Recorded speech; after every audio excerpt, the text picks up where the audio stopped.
Hi everyone, it's Christine Lee again, back today with day number 2 of the Breakup with Your Procrastination Facebook Live Challenge.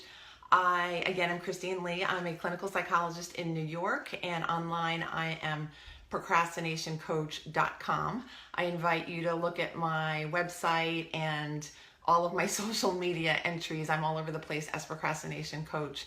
I welcome you to join me in my efforts to think about procrastination, to think about better ways of living your life without procrastination, and to share my stories with you so that you can get the energy and the hope in your heart to make the important moves that you might need to make the changes to run away from procrastination. Instead of running from everything else, just run away from your procrastination. So yesterday I spoke about the importance of developing a simpler lifestyle and to simplify things in your life in order to make space and create space for better thinking and better actions and a little less avoidance. Today, for lesson number 2, I'm going to speak about another important topic, which is your mindset. Hi, I'm sorry, I had a little pause in the broadcast. Today I'm going to be talking about mindset, and I was just going to say that as a psychologist, I have a little bit of an inkling that mindset is the kind of new word for anxiety.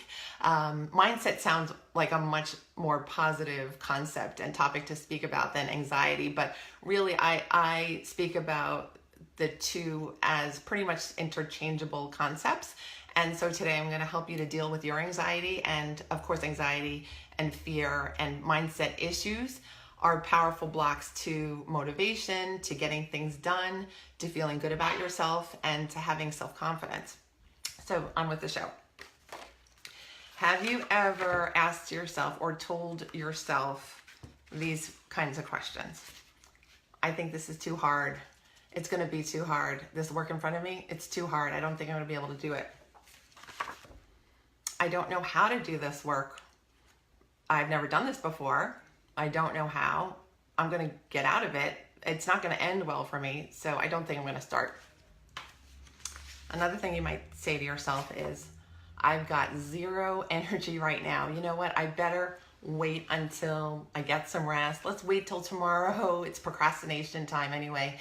It's just about close to the deadline, but since I have no energy, I can't put my efforts in right now. Let's just wait. I'm too fatigued.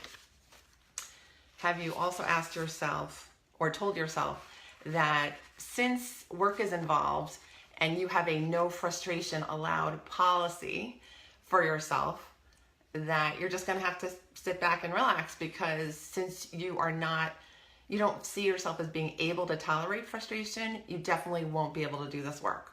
So those are just 4 things that I came up with off the top of my head. As things that I've said in the past, certainly, and other people have said to me as reasons for not getting things done, being really behind on things, getting incompletes in school, not finishing dissertations, and the like. So I think if you're listening to this podcast, to this Facebook Live session, and those things sound familiar, I think there's a reason, because these are the common thoughts of procrastinators, that at this present moment, I don't have what it takes to get stuff done. And there you have it. That's the makings of a stuck or fixed mindset. And this little image here is supposed to be a little lock, because we get locked in to this mode of stagnation and feeling like we don't have what it takes to do what it takes to get things done. And we end up staying there, because if you're stuck, you're stuck. It's like the word in the picture indicates. There's no flow, there's no movement, there's no momentum, there's just fear and stress. And the fear and stress, unfortunately, don't just stay there. They mount over time. The longer we stay in this stuck mindset, the worse we feel. And that's why, as a psychologist, I feel like it's my job to correct these patterns if I see them in people, and help people rescue themselves from this morass of bad feelings and the lack of productivity that comes with a stuck mindset. So a stuck mindset not only keeps you stagnant, but it also brings you actual losses. So the losses may be losses in your finances because of the unpaid bills. It might be losses in your social life because You don't take the time to pick up the phone to connect with people. You might lose out on opportunities because you're so overwhelmed with your current schedule. You don't really have the space to say yes to the good things that might be coming your way or that might be around you in your vicinity. So, and of course the losses will just keep, there's a long list of losses. I can't go into all of them now, or at least, I don't think you're going to want to hear all of them because it's depressing. And I want to get you more into a positive mindset mode. And I don't want to have you stay in this depressive loss mindset area. So another tip that I wanted to share with you is something that I read a long time ago, which made so much sense to me. People often ask me in different ways, how do I get motivation? How do I get the motivation to start things? And I always these days answer with the same answer. I say, don't wait for your motivation to start what you need to start. Because if we waited for our motivation, we might never start, because motivation is a tricky concept. It's not necessarily reliable. And the thing that I read that I thought was interesting was that motivation oftentimes comes after we start. So use this formula instead of the one that you've been using if you're a procrastinator. Start the project first and then see how you feel. You're likely going to feel more positively about the project after you begin than before, because we're just fearing the project before we start the project. So again, don't wait for motivation to start. Just jump right in and use that momentum of having begun to generate the product, to spark your creativity and to make you feel better as you're working.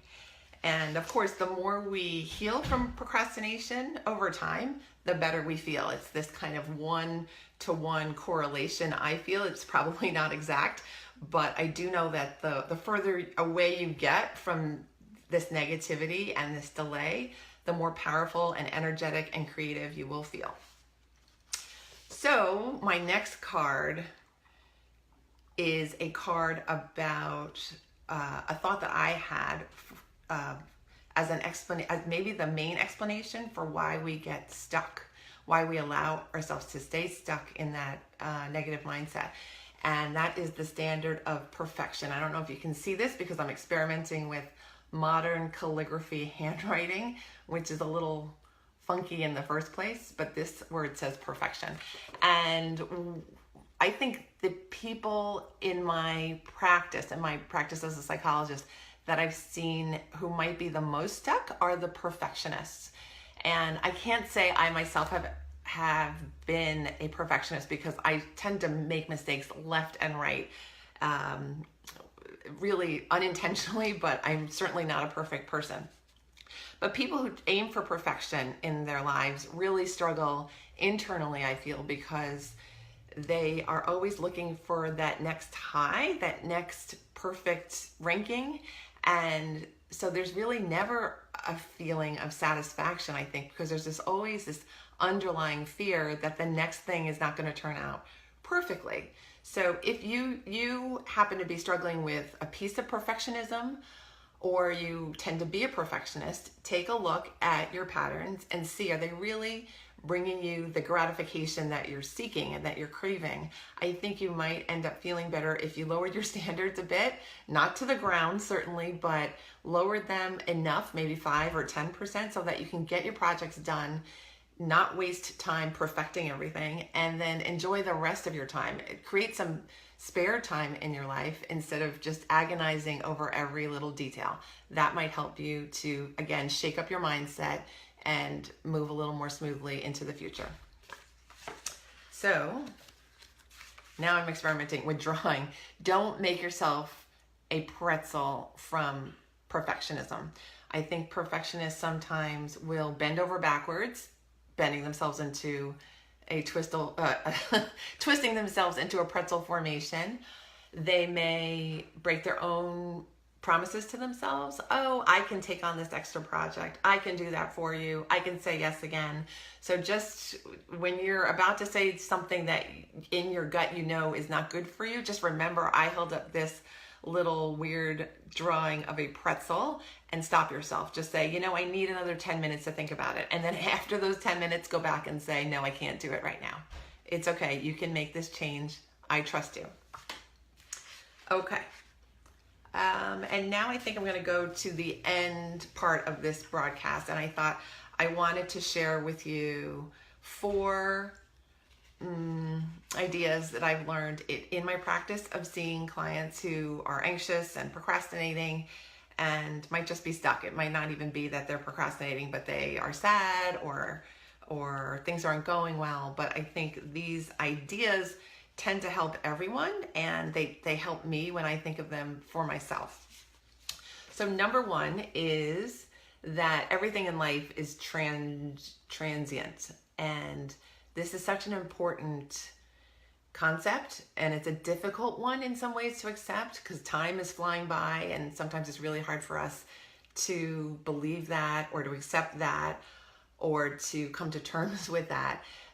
But also things like our anxieties are transient. Have you ever thought to yourself, wow, the thing that I'm terrified of today, in a month, you might not even remember that you even thought these thoughts today. And even our worst calamities, they pass by too. Certainly they're painful, and we can't ignore the fact that there is pain in our lives sometimes, but that everything flows, everything changes, and we ourselves are always in some sort of change mode. So that is one of the thoughts that I wanted to share with you today. And the takeaway from that thought is that you can face each fear that you have, because a fear is just a temporary emotion that you're having in your body and your mind and your heart. And it's just a signal. It's not something to shut you down. You can face whatever is on your plate, whatever's on your schedule, whatever's in your life. You can just do it. You can say, I know I'm afraid. I know my body does this to me when I face new things, but I also know I can get through this, and I need to go through it and not around it. So the second thought that has come into my practice over time is that you are not that important. And it's such a lovely thought. It sounds really obnoxious and snarky, and I really don't mean to be obnoxious or snarky, but I think it's the truth.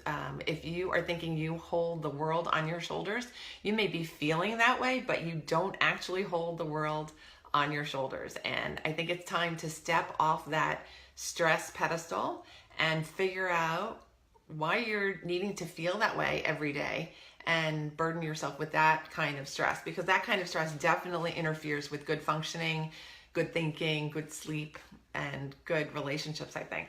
So the takeaway from that thought that you are not that important is I want you to learn to dump some stress. You can start doing this tomorrow since it's evening time here in New York. I want you to call for help. You can call anybody. You can call your mom. You can call your dad. You can call your friend. You can call a doctor. It's okay. You can call me if you need to. Just email me through my website, procrastinationcoach.com. You could tell your boss that you need more time, that this project isn't a good fit for you. Tell your boss what you need to say, basically. Do it tactfully, of course, but tell your boss. Let that steam out. And then also something you can do for yourself to stop feeling like you hold the world on your shoulders is to stop saying yes all the time indiscriminately and learn to say yes when it really is good for you and you really have the space in your schedule to take something on. The third thought that I thought I'd share with you is that your negative mindset is like a brick wall. I don't think you've ever heard anybody talk like this before. You are not important and your mindset is like a brick wall, but I think these are important things for you to hear. And I say this with love in my heart for you. When we think, oh, this project is too hard, I am not cut out for this, all this stuff, we are already making the project in front of us harder than it needs to be. The project might be hard, but we are adding to the difficulty of the project when we speak to ourselves like this. Be very, very mindful of how you are treating yourself and how you are maybe sitting on top of your naturally good level of motivation when you think negatively about your potential. Your potential is awesome. I want you to let it flow. Okay?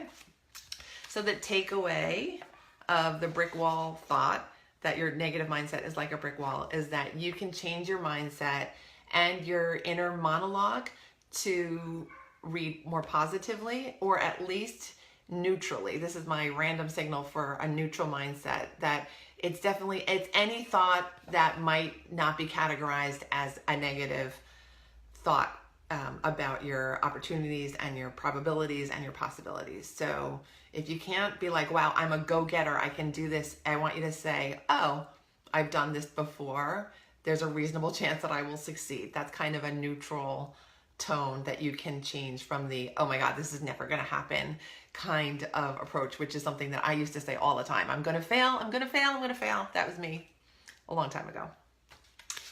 The fourth and last thought that I wanted to share with you is that it's a little bit different than number two, that number two, remember, was you're not an important person. You're not that important. Number four says you are a supremely powerful being. And I really believe this. I really believe in each of us lie a bunch of superpowers, that we are creative, that we are powerful, that we are loving, that we are amazing, and that we are unique, and we are so different and so quirky, and we're each like individual stars. And you know it in your heart, I think. It might be hard to get there sometimes, but that power is within you. And I see it in each person that I work with, and that's why I do this work. I think it keeps me going. It's difficult work sometimes, but I see the stars in everyone, and I try to help people shine a little bit brighter and shine more easily, and not, people keep themselves down. They keep themselves down from shining and from doing their best, I think. Procrastinators do that a lot. Procrastinators, by the way, are not incapable people. They're actually very well-meaning, motivated, intelligent, hardworking, and sensitive people, I think. So remember that you're a star. And the takeaway from that thought is, why are you settling for a life or a kind of life that isn't good for you, habits that aren't good for you, and thoughts that aren't healthy for you? Why are you settling when you can be such a change agent, when you have such a capacity for making these small steps and changing your mindset, at least today, so that you feel better and you take on a little bit less until you feel really strong again, like you used to before procrastination set in? So I want to remind you, like I said in the first broadcast, all of this is for you. This is for healing your heart, healing your schedule, healing your spirit, healing your mind, and healing your approach to life. This is not just about work or your dissertation or your job. This is about opening up channels for exploration and fun and connecting with people and freedom, feeling free in your life to do what you want in your life. And now I'm about to sign off, but I want to remind you to, again, go to procrastinationcoach.com, read my blog. I've been blogging for 3 years, miraculously so, and I have more to come, more thoughts to share. On either my Facebook page or through my website, there's a lovely free library of resources.